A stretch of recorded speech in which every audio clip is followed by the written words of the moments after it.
As áreas de proteção ambiental originaram-se por meio de práticas das primeiras sociedades humanas, que reconheceram valores especiais nesses espaços.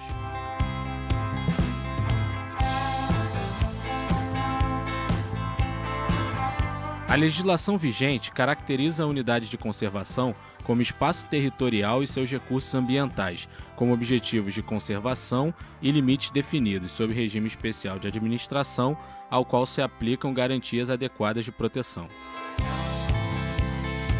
Unidade de conservação é um conceito brasileiro. No âmbito internacional, o que se usa é a área protegida. Nós temos, Protected Area, nós temos as nossas áreas protegidas que são regidas por diferentes leis. E nós temos essa lei específica, que é o Sistema Nacional de Unidade de Conservação, a lei que a gente chama carinhosamente de Lei do SNUC, que rege especificamente as unidades de conservação.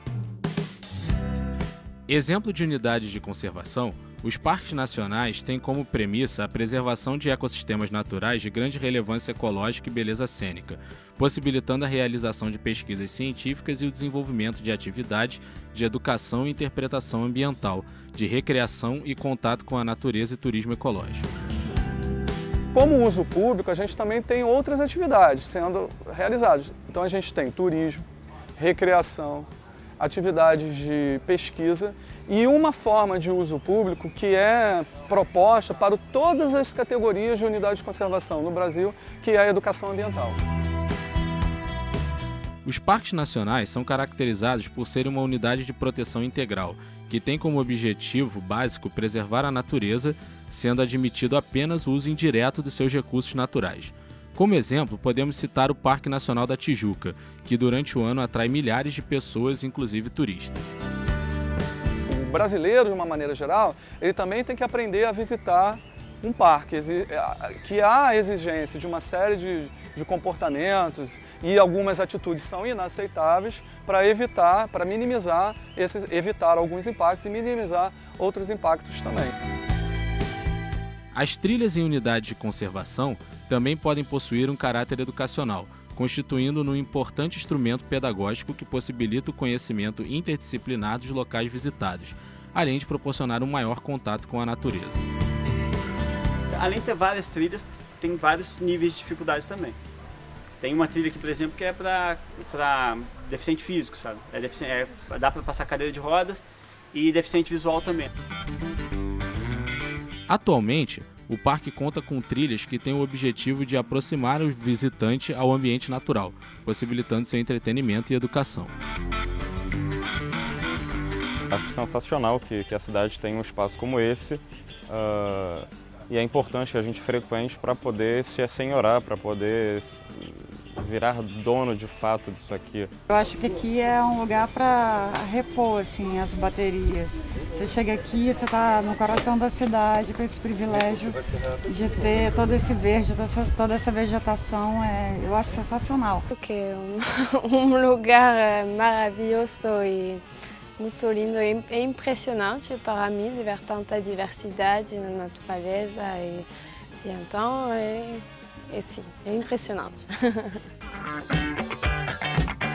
O parque possui uma grande diversidade de espécies animais com funções importantes para o equilíbrio da floresta. A gente não tem animais grandes aqui não, sabe? Os maiores animais que tem aqui no parque é o bicho preguiça e também um cachorro do mato. Aí fora isso tem macaco, muito macaco, tem sagui também, que é uma espécie de macaco também de primata. Cobras, serpentes e cobras tem várias também, pássaros, uma infinidade de tipos também, coatis também, agora teve a reintrodução do macaco bugio. Os micro-organismos possuem um importante papel no ecossistema, contribuindo para a decomposição de matéria orgânica e ciclagem de nutrientes. Os animais, como os insetos, realizam a polinização das plantas para a produção de frutos e atuam como elementos fundamentais na cadeia alimentar. Já os animais vertebrados são fundamentais para o equilíbrio ecossistêmico e para a manutenção dos processos ecológicos, interagindo de forma complexa com o ambiente e os seres vivos.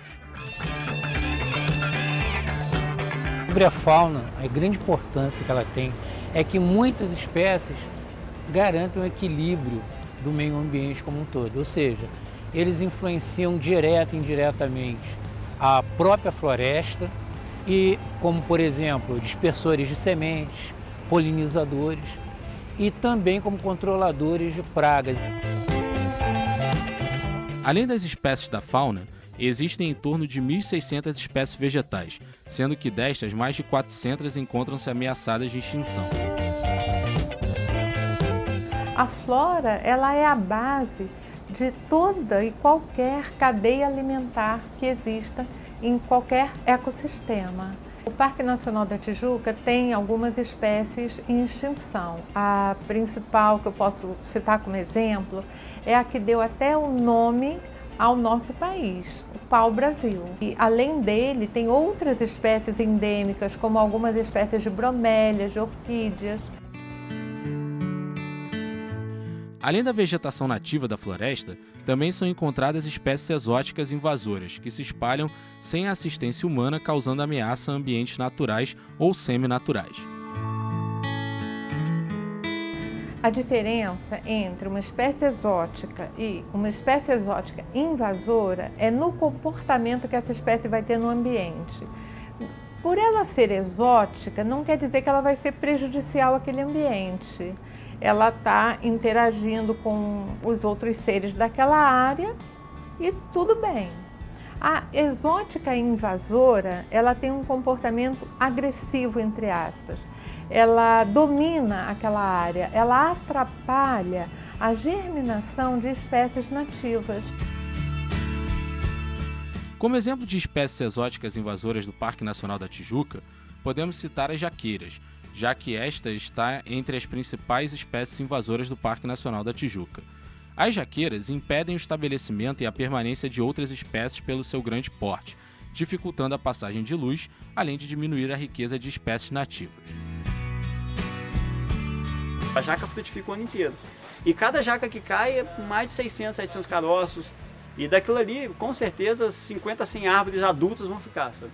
E o problema é que ela dá, a jaqueira principalmente, que ela fica muito grande, a copa muito grande, dá muita sombra e aí não deixa o sol chegar nas plantas nativas e ela sufoca, por isso que a gente fala que é invasor, né? Meio que, entre aspas, ela sufoca as outras plantas, retendo muita água do solo, dando muita sombra também, porque sem sol a planta até cresce, mas ela não desenvolve, ela fica sempre pequena.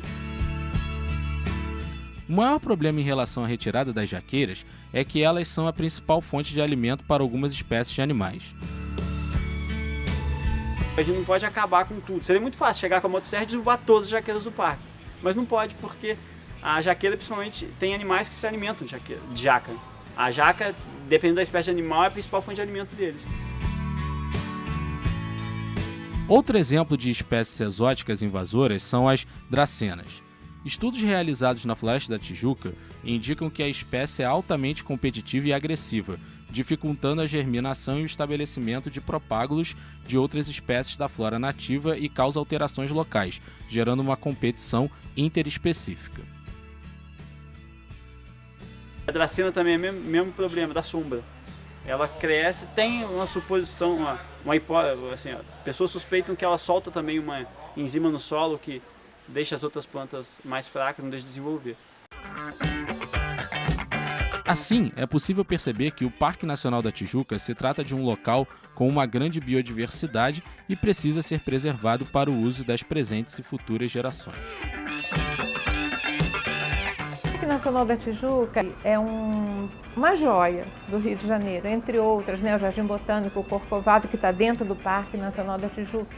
Porque é um privilégio, uma cidade como o Rio de Janeiro, ter uma floresta dentro dessa metrópole. Não é para qualquer cidade, né? Então o Rio de Janeiro tem que cuidar dessa pérola que está incrustada no meio de concreto, no meio de ambientes inóspitos, amenizando o clima, tornando o ambiente mais aprazível, enfim, trazendo tantos benefícios. E eu acho que nós, como cidadãos dessa cidade, temos que fazer todo o possível para cuidar desse cantinho tão especial que é o Parque Nacional da Tijuca.